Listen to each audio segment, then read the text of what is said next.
네요. 구글과 네이버로 본 포털 웹사이트 속의 발표를 맡은 컴스 46기 이재근입니다.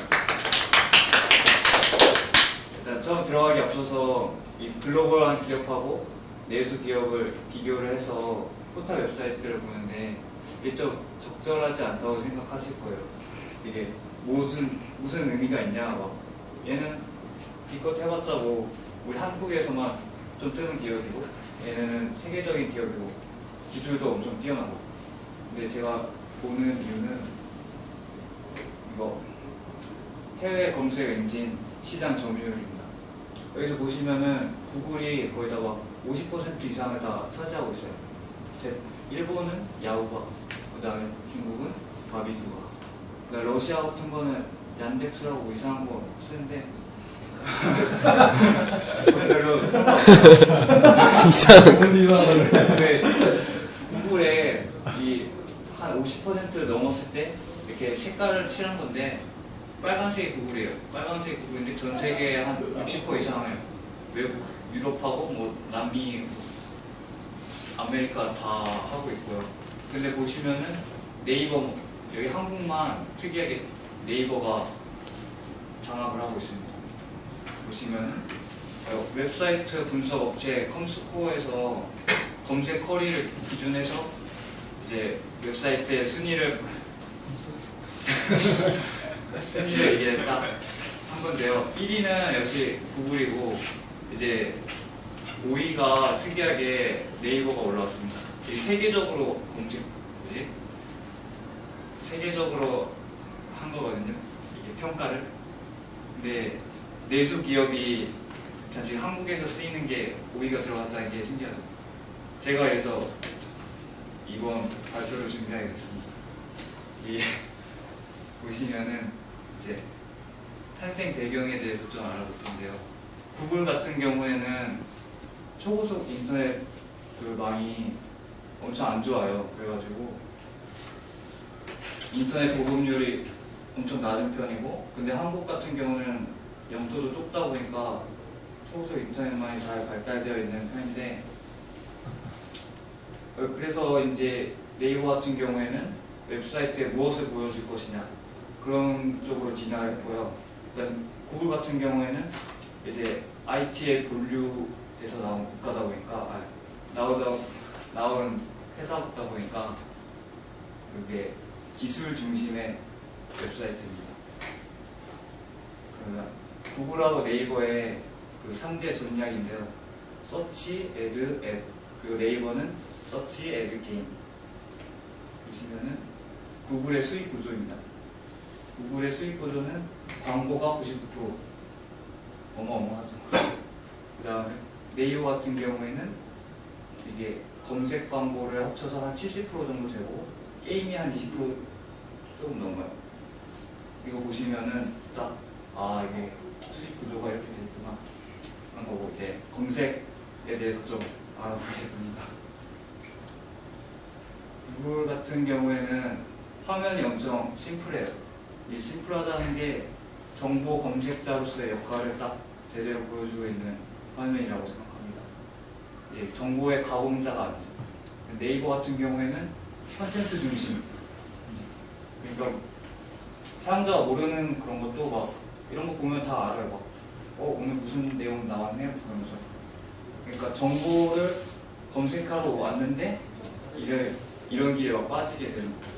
정보 가공자의 역할을 네이버가 하고 있습니다. 구글 먼저 검색에 대해서 알아보겠는데요. 구글 같은 경우에는 페이지 랭크라는 기술을 사용합니다.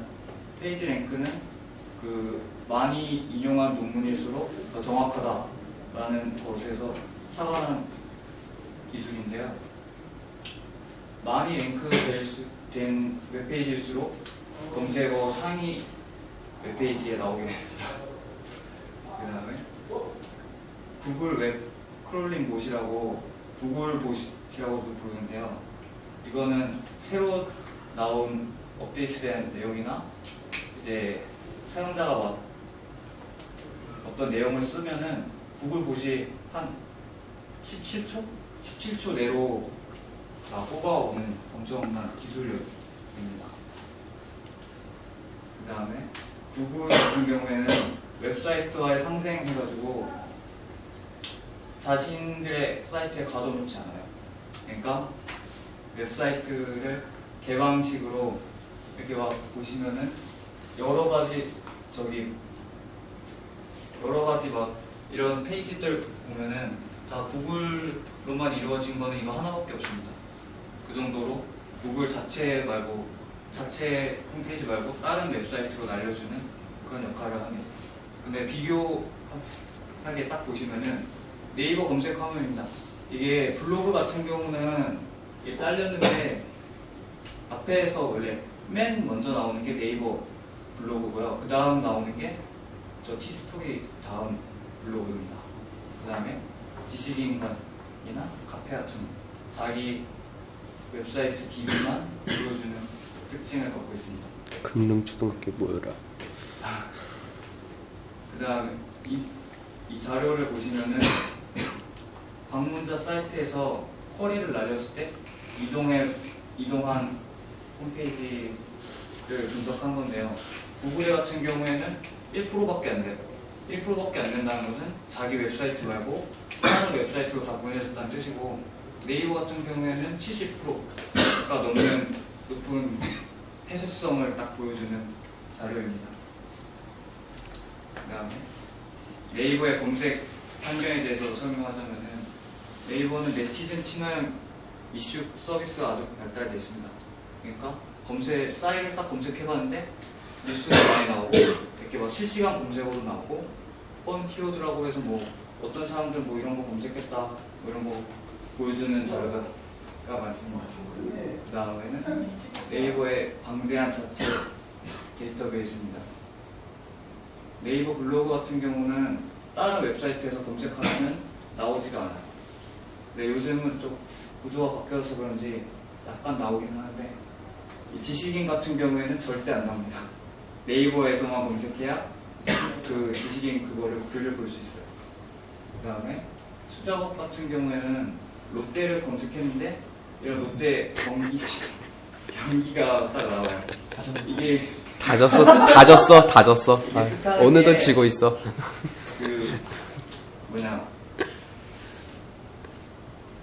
수작업을 통해서 검색 화면을 조정했다는 그 기획자의 그 면모를 볼 수 있는 거죠.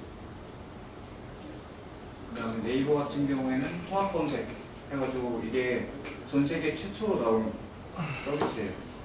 통합 검색 서비스라고 아주 검색하기도 편하고 자료도 많이 볼 수 있는데, 그거를 구글이 벤치마킹 해가지고 만든 겁니다.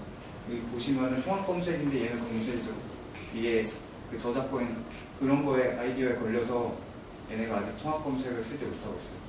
대신 유니버설 서치라는 이상한 이름으로 하겠죠. 그래서 이제 검색 비교를 보시면은 구글하고 네이버 장점을 이렇게 간략하게 정리한 겁니다. 구글은 뛰어난 검색 위력과 그 검색 결과의 공정성, 페이지 링크 기술을 이용한, 그리고 다른 웹사이트의 상승이고요. 네이버는 방대한 자체 데이터베이스, 네티즌이 이룩한 자료인데도 자기 회사의 자료로 공개를 안 하죠. 그 다음에 통합 검색하고 네티즌 친화형 이슈 검색이 있습니다. 구글 검색의 단점 같은 경우에는 결과가 너무 기계적입니다. 그러니까 사람의 손을 아예 안 거치는 구조라서 우리나라 사람이 보기에는 엉성한 사이트라고도 가끔은 생각을 하고, 그 다음에 강력한 검색 엔진으로 인권 침해나 국가 기밀 유출 문제가 있습니다. 대표적으로 구글어스를 통해서 이런 군 관련한 정보가 새어나가죠. 대신 이거는 이제 모자이크 처리로 다 좀 심의가 되긴 되는데 업데이트가 느립니다. 페이지 랭크가 많이 인용할수록 그 나오는 거라서 보시면은 3월에 나오는 자료가 맨 위에 있어요. 그리고 5시간 전에 나온 게 더 우리 아래에 있고, 그러니까 업데이트가 느려서 정보의 그 신속성이 좀 떨어지는 편입니다. 그리고 네이버 검색의 단점은 정보 독점성인데요. 이게 원본 데이터보다 그 네이버 관련해서 포스팅한 그 사이트를 먼저 소개해주기 때문에 다른 타 사이트가 다 망하게 되는 그런 결과를 불러옵니다. 그 다음에 검색 결과의 편파성이라고 이제 어떤 뉴스를 포털 최상단에 쓸지는 그 뉴스 기획팀이 결정하기 때문에 아무래도 편파성 시비가 좀 있고요. 그 다음에 해외 진출하기가 매우 취약한 구조입니다. 이것 같은 경우는 일본에 한번 진출을 했었는데 망했어요. 싸그리 망해가지고 내수 기업으로 탄탄해지는 계기가 됐고, 이제 광고편인데요. 광고 같은 경우에는 구글 같은 경우는 이제 애드워즈라고 처음에 오버추어라는 회사가 썼던 방법을 그대로 벤치마킹한 것입니다. 그러니까 키워드를 검색했을 때 그 키워드를 산 광고 회사의 그 이름이 먼저 올라가는 그런 구조이고요. 대신 구글 같은 경우에는 광고를 뿐만 아니라 페이지 클릭 수를 계산해서 위에 올려주는 역할을 합니다. 그 다음에 3세대 광고 애드센스라고, 이거는 사용자 웹페이지 사용자가 구글에다가 신청하면은 이 프로그램을 설치해서 이 애드센스를 실행해 주는데, 애드센스 같은 경우에는 그 웹사이트의 단어나 뭐 문맥에 맞게 그 광고를 분석해서 띄워주는 역할을 합니다. 아니면은 자신이 최근에 들어갔던 그 제휴 사이트의 그런 정보를 이렇게 자동으로 불러와주는 그런 형태의 광고입니다. 그다음 네이버 광고 같은 경우에는 배너 광고하고 뭐 이런 식으로 오버추어 회사를 통해서 광고를 하는 형식입니다. 구글 같은 경우에는 아까 보시다시피 앱이 전략 중에 하나인데, 보면은 크롬 이거 대단하죠. 익스플로러보다 빠르고, 그 다음에 유튜브 같은 경우에는 사실 앱이라고 볼 수는 없는데 그 사용자의 편의를 위해서 구글이 적자를 먹으면서도 계속 운영하는 그런 사이트입니다. 그 다음에 구글어스는 이제 이것도 무료 소프트웨어인데요. 이거 같은 경우는 스트리트 뷰라고 해서 3D 화면으로 보여주는 아주 특이한 기술입니다. 그 다음에 안드로이드에도 진출했고요. 그 다음에 이거는 GOS라고 우분투 기반으로 해서 만들어진 구글의 앱입니다. 그 다음에 구글 덕스라고 이제 그 마이크로소프트 오피스와는 다르게 인터넷상에서 파워포인트나 엑셀 뭐 이런 거 사용하시는 건데, 이게 다 개방으로 다 무료 소프트웨어입니다. 그 다음에 네이버의 게임 같은 거 보면은, 네이버는 한 게임하고 그 전략적 합병을 한 회사로 이제 NHN이라는 새로운 기업을 만들어냈고요. 보시면은 네이버의 게임 같은 경우에는 소셜 게임만 200개가 넘고 온라인 게임이 한 66개로 게임에 아주 투자를 많이 하고 있는 것을 볼 수 있습니다. 그 다음에 한 게임은 뭐 당연히 게임 위주. 네, 구글과 네이버를 통해 봤는데요. 이제 향후 미래에 대해서 알아보겠습니다. 이거는 재룡이 형이 사용하시는 아이구글인데요. 이게 로그인이 되어 있더라고요. 향후 미래 같은 경우에는 이제 개인화 서비스가 강세되는 것을 보여주는 서비스입니다. 점점 날이 갈수록 데이터베이스는 많아지는데 그 보여주는 웹페이지에는 한계가 있습니다. 그래서 자신이 원하는 분야에 대해서 검색할 수 있도록 그 분야별로 데이터베이스를 정리하는 그런 구조가 앞으로 발전될 구글의 모습이고요. 그 다음에 구글 같은 경우에는 넉스라고 해서 위키피디아랑 똑같은 역할인데요.